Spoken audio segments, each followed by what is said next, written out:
Salve galera, mais um vídeo aqui do canal Brown Fogo. Na verdade, esse é o primeiro dessa quarta-feira, beleza? Peço desculpas aí pela demora, né? Vocês puderam ver aí pelos meus posts, se vocês me seguem nas redes sociais, né? Eu fiquei até 3 da manhã, né, fora de casa, porque eu tô jogando a Copa Sérgio, joguei pela Rádio Globo, papai meteu um gol, deu 2 assistências, mas enfim, a gente perdeu o jogo, infelizmente acontece.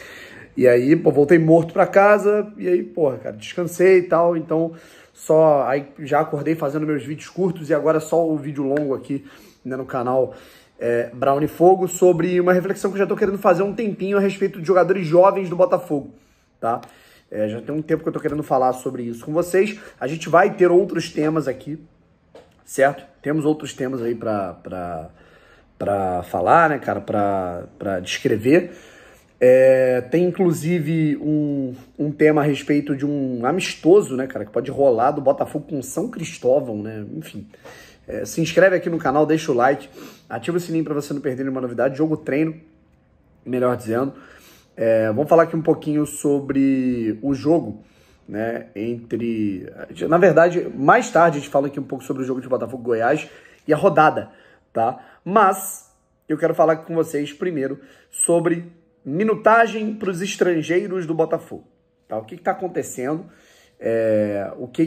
Por que alguns estrangeiros estão recebendo menos minutos em relação a outros? Por que o Bastos ainda não foi relacionado? Por que o Valentim Adamo não foi relacionado ainda? Por que o Matheus Ponte não joga direito? Por que o Diego Hernandes não joga direito? Né? Dos estrangeiros a gente só tem quem chegou na primeira janela, de Plácido e o Segovia, né, que estão atuando com frequência. Os outros não estão jogando, tá legal? Há um modelo de desenvolvimento desses jogadores, a gente já fez um vídeo aqui falando sobre isso, que existe um modelo de desenvolvimento para esses atletas, principalmente os mais jovens, né? O Adamo tem 21 anos, o Diego Abreu, né, cara, que tá fazendo essa transição ainda do sub-20 pro principal, já jogou até pelo Botafogo B algumas vezes, o filho do Louco Abreu, né? Além do Diego Abreu e do Diego Hernandes, né? O Diego Hernandes também é jovem, né?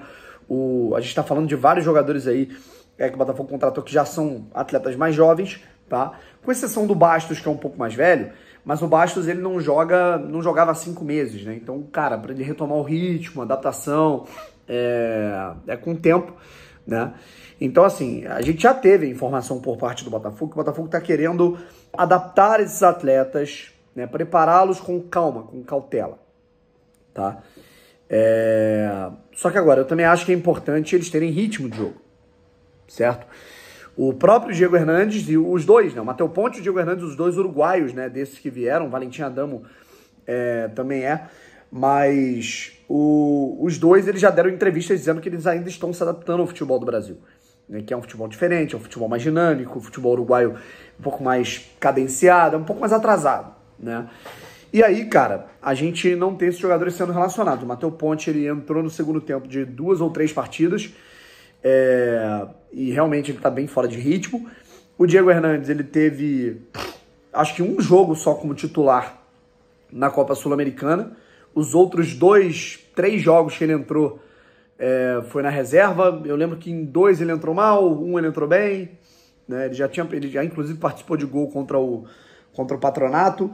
E ele teve apenas um jogo com uma certa minutagem no Campeonato Brasileiro, que foi na partida contra o Bahia. Ele entrou até bem nesse jogo. Foi o último jogo, inclusive, em que o Diego Hernandes teve alguma oportunidade. Ele entrou ali aos 30 do segundo tempo, mais ou menos, do jogo contra o Bahia. A partida já estava 3-0.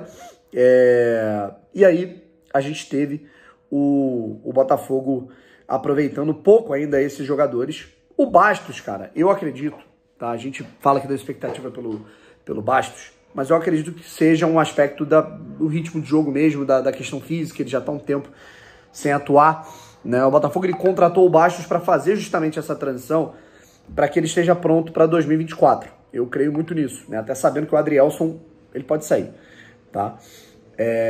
A gente vai ter o seguinte também, né? Muitos desses jogadores eles vão receber mais oportunidades em 2024, mas a reflexão que eu faço o contexto do Botafogo qual é? É de fato pegar esses atletas que são jovens no mercado, começar a lapidá-los e aí, com o tempo, ter o retorno técnico com eles e até, quem sabe, lucrar com eles, tá? Tomar um cafezinho aqui primeiro, porque ainda tá quente pra caralho. Mas, o que acontece? A partir do momento que a gente tem um contexto de um time que ainda é inexperiente, de um time que a gente não esperava, mas que tá brigando pelo Campeonato Brasileiro, brigando não, liderando o Campeonato Brasileiro, disparou no primeiro turno.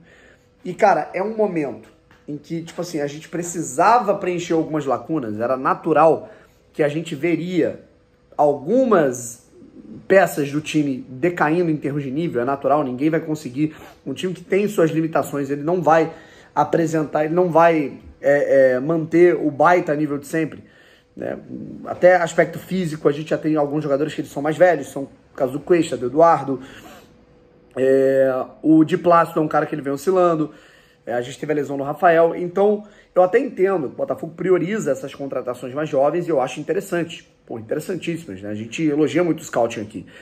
Mas a partir do momento que o Botafogo tinha essas lacunas muito visíveis, não era mais jogo talvez tentar contratar alguns jogadores mais experientes, sabe? Para a questão da lateral, a questão da defesa, a questão da construção. Tudo bem que o Botafogo foi lá e contratou o Diego Costa, essa é uma resposta. Mas, sei lá, cara, eu acho que a gente deveria dar mais minutos mesmo assim para alguns jogadores, sabe? Eu não sei o que se passa lá dentro, o que está acontecendo, né, com essa adaptação dos atletas, mas acho que ao longo desse campeonato seria importante o Botafogo dar mais minutagem para alguns deles, sabe? O Valentim Adamo, eu tenho feedback de que esse moleque é um demônio, esse moleque é um absurdo. E eu tô muito ansioso para vê-lo. O Matheus Ponte também é muito técnico, né? Quem sabe ele não disputa a vaga na lateral direito. O Diego Hernandes, cara, assim, ele é um cara que cai pelo lado direito às vezes. E a gente tá com um problema na ponta direita. A gente, nas últimas 4 partidas, a gente teve 4 escalações diferentes no lado direito, na ponta pelo lado direito. Então, assim, é muito claro que a gente tá tendo um problema por ali. Mas, enfim, rapaziada, eu quero saber a opinião de vocês sobre tudo isso, tá legal? Enfim, mais tarde eu quero fazer esse vídeo sobre esse amistoso que o Botafogo pode fazer. Eu quero fazer um vídeo com uma projeção do que o Botafogo pode fazer em termos de tabela, tá? Assim, para essa rodada do Campeonato Brasileiro, beleza? E também falar sobre aspecto, assim, físico, assim, lembrar também que o Botafogo não fez uma pré-temporada, né? Isso é muito interessante, porque é muito louco, assim, a gente estar nesse cenário, sendo que o início do planejamento foi muito conturbado. O futebol tem muito dessas. E vamos seguir em frente para que o Botafogo possa ser, de fato, campeão brasileiro. Já estou muito ansioso para o jogo na segunda-feira, rapaziada. Forte abraço, tamo junto, se inscreve aí no canal, cara. Tamo com quase 99.100. Fui!